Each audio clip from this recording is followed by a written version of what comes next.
Good break. Come down 2 on the way.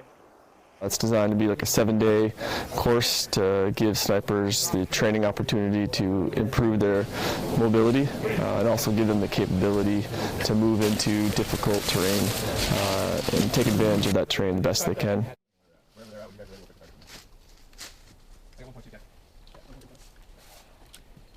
Being able to shoot from an elevated position at unknown distance steel targets.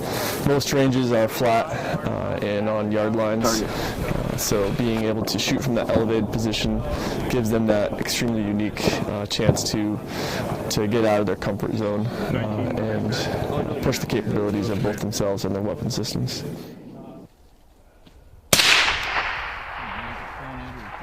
The range here is very humbling for all snipers.